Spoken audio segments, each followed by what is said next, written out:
बहुत समय पहले की बात है। एक भूरण घर नामी एक छोटा सा गांव था। वहाँ के लोग बहुत हंसी खुशी एक दूसरे के साथ मिलजुल कर रहते थे। गांव के चारों ओर गेहूं के अंतहीन सुनहरे खेत हैं और हवा में धीरे धीरे झूम रहे हैं।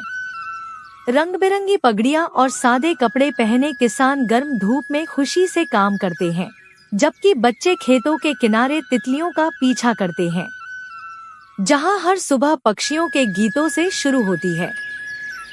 इस गांव में विक्रम सिंह नामी एक व्यक्ति अपने परिवार के साथ रहता था। वह बहुत गरीब था और कठिन जीवन जी रहा था। उसके पास जमीन का एक छोटा सा टुकड़ा था जिस पर वह साल भर कड़ी मेहनत करके गेहूं उगाता था। वह सुबह जल्दी उठता, अपने खेतों में पानी डालता और कड़ी मेहनत करता। वाह, ऐसा लगता है कि इस साल आपकी फसल अधिक कीमत पर बिकेगी। यह सही है भाई, मैं भी यही सोचता हूँ। विक्रम ने उत्तर दिया। कुछ ही दिनों में फसल पककर तैयार हो गई। विक्रम बहुत खुश हुआ और बोला, अगली सुबह मैं इस फसल को काट लूंगा और शहर में अच्छे दामों पर बेचकर पैसे कमाऊंगा। अगली सुबह जब विक्रम अपने खेतों पर गया तो यह देखकर हैरान रह गया। उसके खेतों में आग लगी है और चारों तरफ धुआं है। आग ने उसके सारे खेत जलाकर राख कर दिए। उनकी कई महीनों की कड़ी मेहनत बर्बाद हो गई थी। यह सब देखकर वह वहीं बैठकर रोने लगा। उसे यकीन नहीं हो रहा था कि उसके साथ ये सब कैसे हो गया। वह शाम तक वहीं बैठा रहा। अंततः जब शाम हो गई तो वह घर चला गया। घर पहुंचकर उसने सारी कहानी अपने परिवार को बताई तो उसके माता पिता और परिवार के सदस्य बहुत दुखी हुए और रोने लगे। अब हमारा चूल्हा कैसे जलेगा? केवल एक ही फसल थी जिससे हम कमाई करते थे और परिवार का भरण पोषण करते थे। एक दिन बीतने के बाद विक्रम नौकरी की तलाश में निकल गया। उसने अपने आगे एक गुफा देखी। उसने सोचा, चलो थोड़ी देर आराम कर लें। वह अभी चिंतित होकर बैठा था कि अचानक उसे एक बक्सा खुलने की आवाज सुनाई दी। जब उसने देखा तो उसके सामने सोने से भरा एक बक्सा था। उसे अपनी आंखों पर विश्वास नहीं हुआ और वह उन्हें छूने चला गया। वे सचमुच असली और चमकदार थे। वह सोने के सिक्कों को देख ही रहा था कि अचानक उसे एक आवाज सुनाई दी।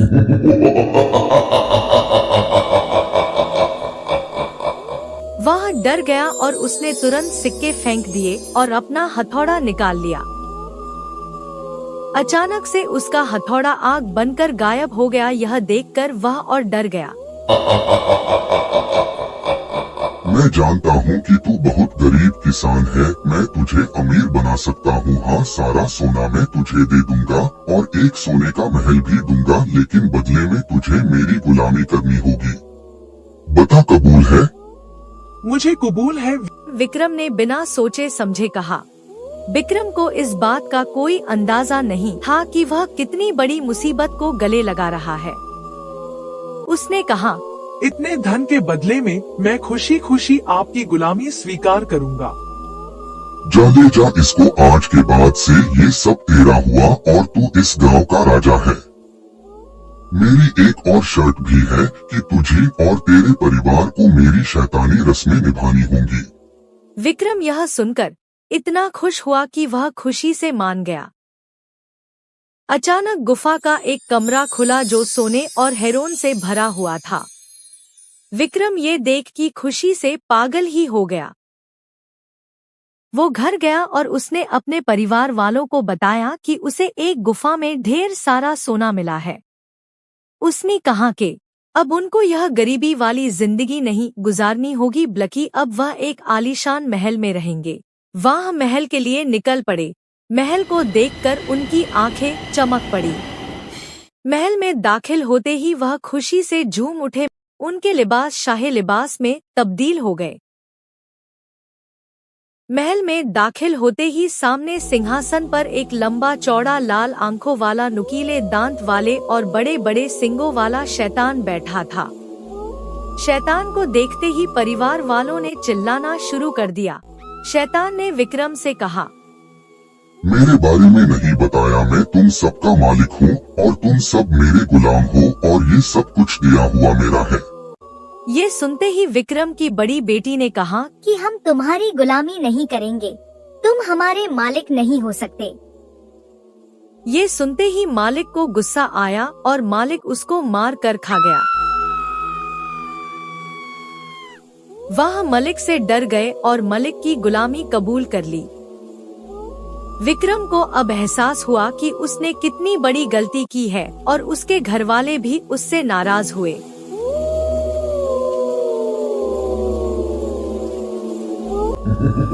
लेकिन अब बहुत देर हो चुकी थी। मालिक ने पूरे गांव पर कब्जा कर लिया था और वह हर रोज एक लड़की का शिकार करता और उसे खा जाता।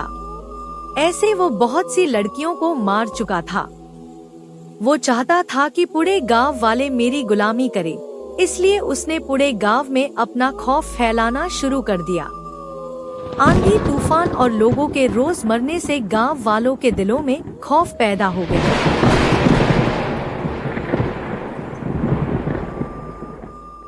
जिन लोगों ने मालिक की गुलामी कबूल करने से इनकार कर दिया तो उसने उनके घरों को आग लगाना शुरू कर दिया और उनके जानवर को मारना शुरू कर दिया।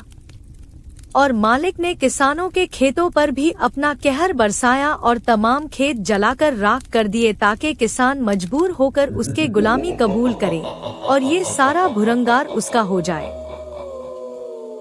गांव वालों ने वहां से भाग जाने की बहुत कोशिश की, लेकिन वो गांव की सीमा को पार ना कर सकते थे। विक्रम और उसके परिवार ने मालिक के जुल्म से तंग होकर एक योजना बनाई। विक्रम की बीवी ने कहा, मुझे लगता है कि आपको वापस उसकी गुफा में जाना चाहिए जहां से आप इस मालिक से मिले, वही आपको इसका कोई ना कोई समाधान मिलेगा। सुबह होते ही वह छुपते छुपते गुफा की तरफ निकला। वहां पहुंचते ही उसने आग की एक मिसाल जलाई और वो गुफा के खुफिया कमरे में दाखिल हो गया। वहां कोने में उसको एक चमकती हुई किताब नजर आई जिसमें से रोशनी निकल रही थी। वो भागा और उस किताब को उठाकर पढ़ने लगा। किताब में मालिक के बारे में सब कुछ लिखा था। साथ में लिखा था कि मालिक को मारना इतना आसान नहीं है, लेकिन अगर उसको दक्षक के तेल से जलाकर मारा जाए तो मुमकिन है कि वह मर जाए। ये पढ़ते ही विक्रम की आंखों में उम्मीद की चमक पैदा हो गई। विक्रम ने घर आते ही अपने परिवार को सारा किस्सा सुनाया और फिर सबने मिलकर शाम होने से पहले दक्षक का तेल महल के चारों तरफ गिरा दिया और फिर सबने मिलकर दक्षक का तेल मालिक के संगासन पर भी डाल दिया। सब दीवार के पीछे छुपकर मालिक के आने का इंतजार करने लगे। जैसे ही मलिक अपने सिंहासन पर आकर बैठा, परिवार वालों ने जल्दी से आग की मशालें मालिक की तरफ फेंक दी।